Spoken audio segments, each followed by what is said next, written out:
ಗುಡಿಬಂಡೆ ಪಟ್ಟಣದ ಸಾರ್ವಜನಿಕ ಆಸ್ಪತ್ರೆಯಲ್ಲಿ ಸುರಸದ್ಮಗಿರಿ ವಿದ್ಯುತ್ ವೈರ್ಮೆನ್ ಕಾರ್ಮಿಕರ ಸಂಘದ ವತಿಯಿಂದ ವಿಶ್ವ ಕಾರ್ಮಿಕರ ದಿನಾಚರಣೆ ಕಾರ್ಯಕ್ರಮವನ್ನು ಹಮ್ಮಿಕೊಳ್ಳಲಾಯಿತು.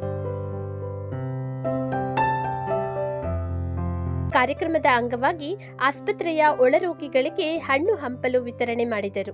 ನಂತರ ಜಿಲ್ಲಾಧ್ಯಕ್ಷ ಎಚ್.ಪಿ. ರಾಮನಾಥ್ ಮಾತನಾಡಿ, ಕೋಟ್ಯಾಂತರ ರೂಪಾಯಿ ಕಾರ್ಮಿಕರ ಕಲ್ಯಾಣ ನಿಧಿಯಲ್ಲಿದ್ದು ಅದು ಅರ್ಹ ಹಾಗೂ ನೋಂದಾಯಿತ ಕಾರ್ಮಿಕರಿಗೆ ದೊರೆಯಲಿ ಎಂದು ತಿಳಿಸಿದರು.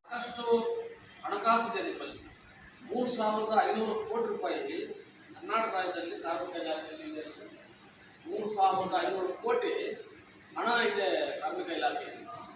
ಆದರೆ ಎಲ್ಲೋ ಒಂದು ಕಡೆ ಅದು ದುರ್ಬಳಕೆ ಆಗ್ತಾ ಇದೆ. ಹೆಂಗಾಗ್ತಾ ಇದೆ ಅಂತ ಹೇಳಿದ್ರೆ, ಬಹುಶಃ ಗುಲ್ಬರ್ಗ ತಾಲೂಕಲ್ಲಿ ಇಲ್ಲೇ ಇರ್ಬೋದು, ನಕಲಿ ಕಾರ್ಮಿಕ ಕಾರ್ಡ್ಗಳನ್ನು ಮಾಡಿಸ್ಕೊಂಡು ನಕಲಿ ಕಾರ್ಡ್ನ ಆಧಾರದ ಮೇಲೆ ಸಾಕಷ್ಟು ಸರ್ಕಾರನೂ ಬಹಳ ಪ್ರಯತ್ನ ಮಾಡ್ತಾ ಇದೆ. ನಕಲಿ ಕಾರ್ಡ್ಗಳನ್ನು ರದ್ದು ಮಾಡಬೇಕು ಅಂತ ಹೇಳ್ಬಿಟ್ಟು ಸಾಕಷ್ಟು ಪ್ರಯತ್ನ ಮಾಡ್ತಾ ಇದೆ. ಆದರೂ ಎಲ್ಲೋ ಒಂದು ಕಡೆ ಅದೆಲ್ಲ ಸೋರಿಕೆ ಆಗಿ ಕಾರ್ಮಿಕರ ಮಕ್ಕಳ ವಿದ್ಯಾಭ್ಯಾಸಕ್ಕೆ ವಂಚನೆ ಆಗ್ತಾ ಇದೆ. ಕಾರ್ಮಿಕರಿಗೆ ಒಂದು ಒಳ್ಳೆಯ ಸುಸಜ್ಜಿತವಾದಂಥ ಮನೆಗಳಿಲ್ಲ ಈಗಲೂ ಸಹ. ಹಾಗಾಗಿ ತಾವೆಲ್ಲರೂ ಸಹ ನೀವು ಕಾರ್ಮಿಕ ಇಲಾಖೆಯಲ್ಲಿ ಬರ್ತಕ್ಕಂಥ ಎಲ್ಲ ಯಾಕಂದರೆ ರಾಕೇಶ್ ಅವರು ಯುವಕರಿದ್ದಾರೆ, ಬಹಳ ಉತ್ಸಾಹಗಳಿದ್ದಾರೆ, ಅವರಿಗೆ ಕಾರ್ಮಿಕರ ಮೇಲೆ ಕಾಳಜಿ ಇದೆ. ಅವರು ಮಾತಾಡೋ ಶೈಲಿಯಲ್ಲೇ ಗೊತ್ತಾಗತ್ತೆ. ಯಾಕಂದರೆ ಮಾತಾಡ್ತಕ್ಕಂಥ ಶೈಲಿಯಲ್ಲೇ ಜನರಿಗೆ ಸೇವೆ ಮಾಡಬೇಕು, ನಾನು ಇಲಾಖೆಯಲ್ಲಿ ಕೆಲಸ ಮಾಡಬೇಕು ಅನ್ನೋ ಒಂದು ಭಾವನೆ ಇರ್ತದೆ. ಹಾಗಾಗಿ ತಾವು ಯಾರೂ ಸಹ ಕಾರ್ಮಿಕರಲ್ಲದವರಿಗೆ ನಕಲಿ ಕಾರ್ಡ್ಗಳಿಗೆ ಕಡಿವಾಣ ಹಾಕೋದನ್ನು ಮೊಟ್ಟ ಮೊದಲನೇದಾಗಿ ತಾವೆಲ್ಲರೂ ಸಹ ಮುಂಚೂಣಿಯಲ್ಲಿ ಇರಬೇಕಾಗ್ತದೆ.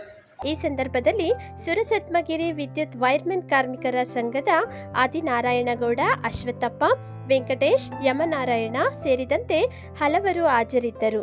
ವರದಿ ಮೊಹಮ್ಮದ್ ನಾಸಿರ್, ಗುಡಿಬಂಡೆ. ದಪ್ಪ ಇದ್ದೀನಿ, ಮೆಟ್ಲ ತಿಳಿಯಕ್ ಆಗ್ತಾ ಇಲ್ಲ, ಗಾಡಿ ಓಡ್ಸಕ್ ಆಗ್ತಾ ಇಲ್ಲ, ಆಫೀಸಲ್ಲಿ ಕುತ್ಕೊಳಕ್ ಆಗ್ತಾ ಇಲ್ಲ ಅಂತಿದ್ರಲ್ಲ. ಜೊತೆಗೆ ಎಷ್ಟೋ ಜನ ದಪ್ಪ ಇದ್ದವ್ರಿಗೆ ಮಂಡಿ ನೋವು, ಕೈಕಾಲು ನೋವು ಇರುತ್ತಲ್ವಾ.